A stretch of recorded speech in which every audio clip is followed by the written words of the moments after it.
reminding your staff the importance of this. Right? While working on a ladder, don't overreach. My name is Jose Moreno. On this podcast, we discuss current and future trends in the electrical industry. Welcome to the life of an electrical contractor.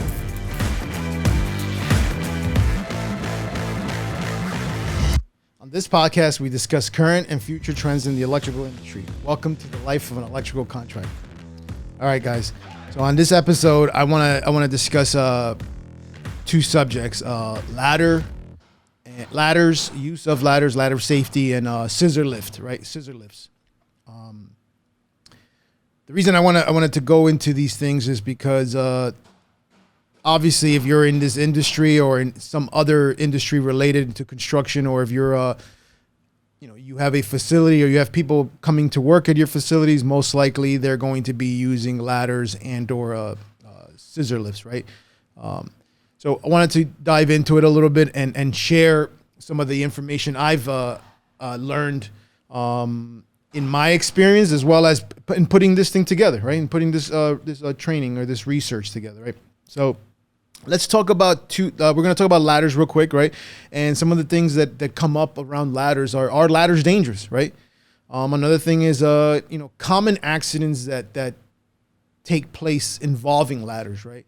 And also, are these particular ladder incidents increasing or decreasing, right? And then similarly with scissor lifts, I want to discuss the exact same question: are scissor lifts dangerous, right? And as well as common indoor accidents around scissor lifts, right? Tip overs, falls, collisions. For the sake of this episode, we're just going to focus on an indoor standard 19-foot scissor lift. I know there's a giant array of scissor lifts, and as well as ladders. We're gonna focus on just your standard A-frame ladder. All right. So ladders, I don't think I need to discuss or give you a definition of what a ladder is. Obviously, I'm sure you already know. I'm sure you've used one. I'm sure you've seen one. But the question is still there. Is like, are people still using ladders? Of course. Ladders are used all over the place, right? And the question always comes up every now and then in these facilities, as far as why are we still using ladders, and are they dangerous, right? So let's first see how they can be dangerous, because they can if you do these things that I'm about to talk about, right? So for the common ladder accidents, and they're not in any particular order. It's just kind of the way I gathered them out of doing my research. And one is selecting the wrong ladder. Another one is using worn or damaged ladders, right? And another is incorrect use of a ladder. And finally, bad placement of a ladder. So without stirring the pot too much and just because obviously this subject is a very wide subject, most accidents take place when the user of this particular ladder doesn't maintain 3 points. Okay, that at least that's what they claim, right? That's a lot of the studies have come out of, and I'm sure if you were to study an accident that took place in your facility or even your own accident, you'd probably would say that it's safe to say that you probably, the accident took place because you weren't maintaining 3 points on the ladder, right? Because that is what they talk about, right? Maintain 3 points, 2 feet and a hand. So with that being said, I found a study that was done by the American Ladder Institute, and the study was called the Ladder Citation Survey, right? And this survey found that the number of ladder-related accidents in the workplace had actually decreased over the last 4 years. And they basically said that it had to do with the way people were educating their staff, right? The way they were, I guess, teaching them the proper use of ladder, and of course the actual individual using the ladder, how their awareness of use and proper use had actually elevated. So I thought it was a very interesting discussion, and as well, because in some of the places we go, and they don't allow ladders. They don't want you using a ladder. And I guess, there's a reason why, right? But sometimes the ladder, there is a need for a ladder. That's why they make one. If not, they wouldn't make one, right? Similarly, we're gonna now talk about scissor lifts, right? So they asked the same question. Well, are these things dangerous? It's like a little car, basically, right? And some of the indoor, scissor related accidents, and again, once again, not in any particular order, are machine tip overs. Now, what's a machine tip over? Exactly the way it sounds. You're on your machine, it's elevated, boom, it tips over. You fall, you probably get hurt, you probably broke something, not of your own, something in that facility, and God forbid, you could have killed somebody or you could have killed yourself, right? Another of the things is falls. Now, that's a little different in the machine tip over because a fall could be you leaning against the guardrails giving out. You deciding to climb on top of the guardrails or perhaps out of your basket and you fall, right? This is what falls under falls, right? Collisions, you actually taking this vehicle, right? This scissor lift, this machine, and either crashing into something, or whether that you see or you don't see, because again, you must, like, if you drive a car, I'm sure you can't say that, you have to be aware of where you're driving, right? You can't just drive with your eyes closed, right? So you must be aware of what you're going around, what's around you, because you still can collide with it, right? And if you collide with it, if it's a person, well, you're going to hurt them, right? If it's a wall, well, you're going to hurt the wall. So you kind of get where I'm going with this, right? So as you can see, most of the accidents simply occur from misuse, right? Simply not following the rules, guidelines associated with this type of equipment. And again, it's just people not evaluating the use of this tool, of this machine, and what it can actually do for you, right? So interestingly enough, in 2016, OSHA published a guideline. It's actually, you can look it up for yourself. It's actually called OSHA Guideline 3842. What they did is they began to give some, and I'm not going to go too far into it. You can look it up yourself. But what they go into is the common uses of a scissor lift, right? The common practice of using, and obviously the safety of it, right? Something that was a little alarming was that the reason they decided to come up with this was because the statistics were claiming over 24 deaths were occurring directly related to one of those three things I mentioned earlier: machine tip over falls, and collisions associated with the use of an indoor scissor lift. So just think about that, And again, they're just talking about deaths. They're not even talking about common accidents, So it's definitely worth. It's definitely worth you taking a look at that, and also it's important to know that these things can actually occur, right? So recapping the use of the ladder, right? Let's go back into ladder, because I'm going to recap both the ladder and the scissor lift, but let's go with ladders first, right? So I don't believe ladders are dangerous, right? And a ladder is a tool, and it's needed. There is definitely a need for it, right? And with the proper use and the proper care and attention of the care, of the attention to the actual product warnings and the instructions on these ladders are safe and they're effective each day.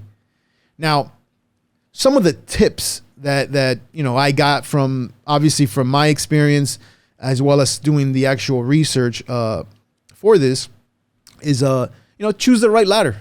Now that makes total sense, right? Choose the right ladder for the job and always inspect it before use. The question is this actually taking place every single day on a job, right?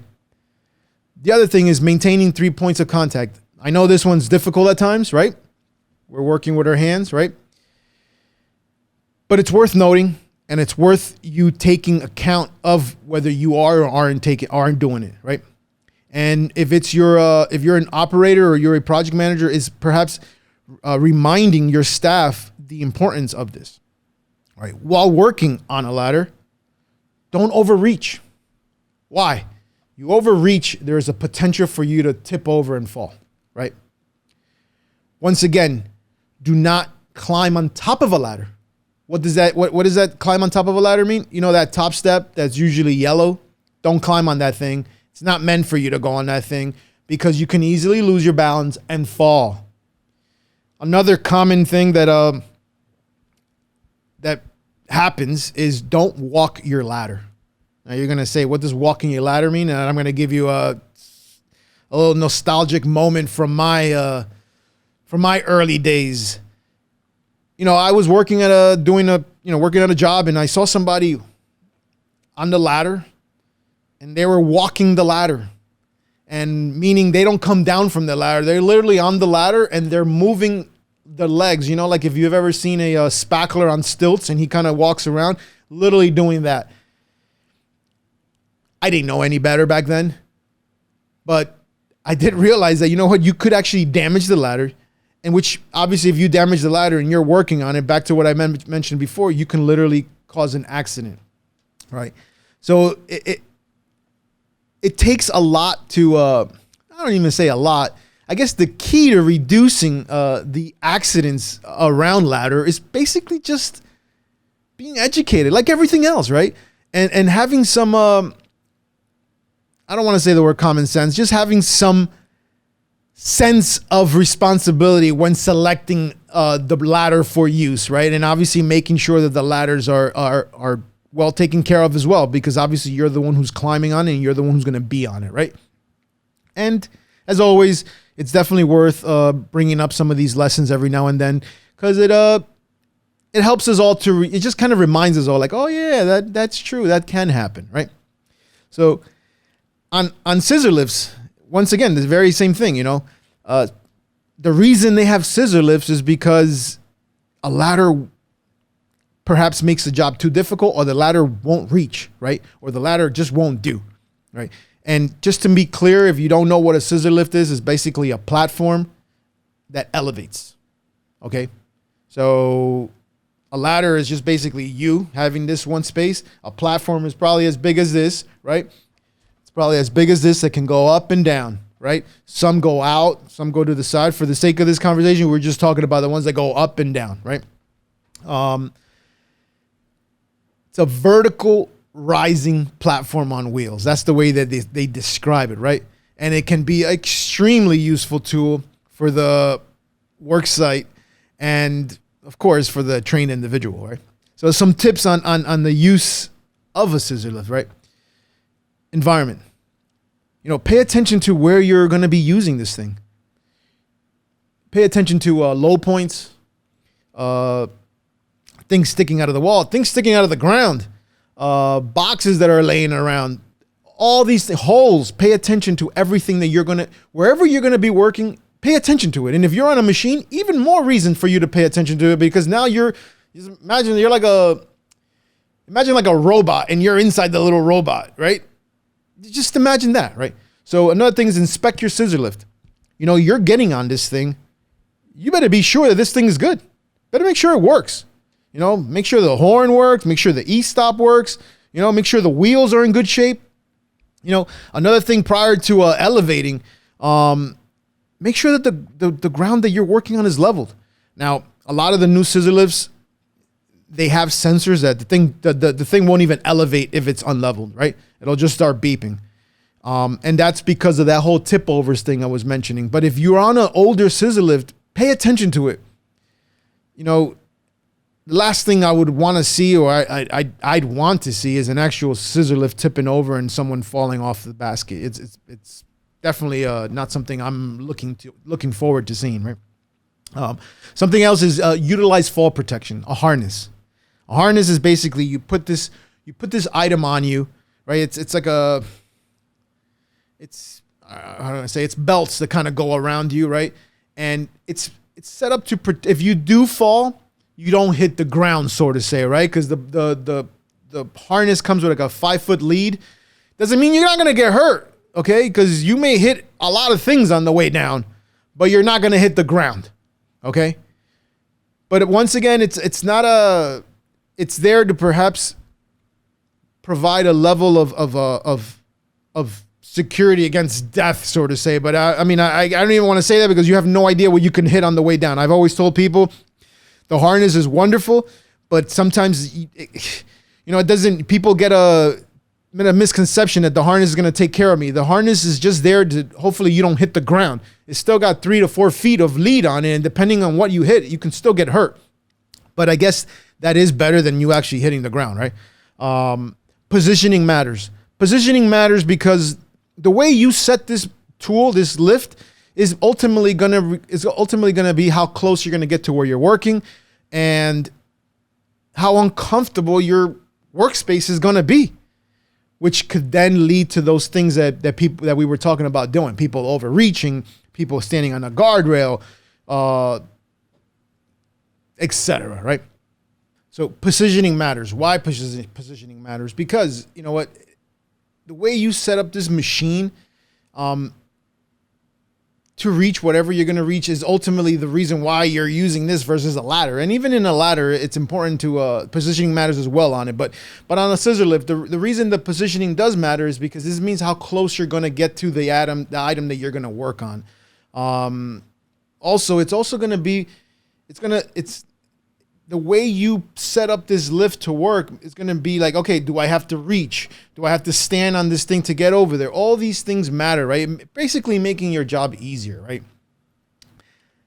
At the end of the day, like every other tool, you need to know the ins and outs of this particular piece of equipment. Why? Because it's if you don't know everything you can get out of this thing, how are you going to be able to get everything out of it yourself, right? So it's important for you to know how to use this thing, what you can and can't do out of this thing. What are the capabilities of it? What are your capabilities on it as well, right? This ultimately will help you, utilize this tool the best way possible, right? OSHA requires that employers train their staff in the proper use of this equipment, right? There's many companies out there that offer online training, as well as if your local rental place that you get has also training, as well as the manufacturers offer training as well. So it's going to be beneficial for you to find the best thing for your company, the best thing for your group. And if you're a facility manager, it's also important for you to find out if the people that you're letting into your building have these things, right? If they're actually getting the right training for their staff, for their equipment, right? So one of the other things that does take place with these things is that the machines do break down. It's important to not use a machine that's not working correctly. It's also important to communicate it, right? But again, all these things would be broken down in your training, right? And it'll help you find out the hazards of this piece of equipment, as well as the potential hazards of using this equipment in a said facility, right? So I briefly discussed these two terms, right? Ladders and scissor lifts. And I mean, we could stay here for days talking about this, and we still might miss things. We still might not even touch on the subjects that you perhaps think are important. But my overall goal was to try to bring some clarity on the subject, right? Because just because it doesn't happen to you, or because you didn't see it happen, it doesn't mean that it's not real. And I believe that sometimes we live by that. You know, I didn't see someone fall off a ladder, or I didn't see someone tip over a scissor lift, so it must not be real, you know? And while I can't necessarily change your mind, my idea was to just try to share with you a level of severity that these particular tools that can help us could also cause dangers in our lives, right? If you're a contractor, if you're a customer, if you're a project manager, ultimately your goal is to try to deliver a product, right? Deliver a project, deliver an experience for someone. And it's going to be very difficult for you to do that without staff, right? And if your staff gets hurt, if your staff has injuries, if your staff has accidents, the job's not going to get done, which means you're not going to be able to deliver, which means you probably lose a client. You'll probably lose employees. If you are a client, you're probably going to do the same thing because obviously you hired this person to deliver something for you because you needed to do something. You're probably going to get, some stuff from above you. You're obviously not going to be able to deliver on whatever it was that this project was ultimately going to do for you. This is a giant circle. And I know sometimes we don't see ourselves as being a part of this bigger picture, but we are. We are so part of the bigger picture. And we must take responsibility of our actions, of what perhaps we know and what we don't know, so that we can deliver the best that we can deliver, right? So ultimately, be aware of the potential hazards that any of these items could bring to you, to your team, to your client, right? Ladders and scissor lifts are tools, okay? They are extremely useful because I don't know who has wings to be able to get up to wherever you got to work at. So the idea is for you to learn to use this tool correctly because it'll have a major impact on your life, okay? So it's probably best to offer training if you're an owner. If you're a facility manager, it's probably best to ask what kind of training does your company have with this equipment, right? And in many ways, this opens up a new conversation, right? A new discussion. See, can't sugarcoat this.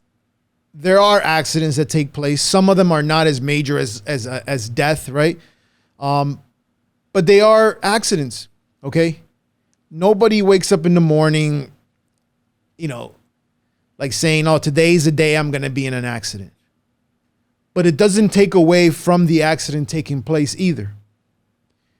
So it's best for you to stay vigilant, for you to stay attentive, for you to be aware of what you're working on, what you're doing with what tool you have, as well as if an accident or a near miss does occur, for you to share it, okay? Sometimes when we fuck things up, we kind of hide them, and we don't want nobody to see our mistake. But in reality, is in you sharing that mistake that perhaps you went through, hopefully being something minor, you can perhaps teach someone else from your mistake, from your failure, that could avoid potentially something catastrophic. Yes, death, right? Like we talked about before, someone can fall off a ladder, hit their head and die. Someone can fall off a scissor lift, hit their head and die, or be crushed, right? So if we don't learn from the mistakes, if we don't share them, if we don't learn the lessons, we don't share the lessons, they will happen again.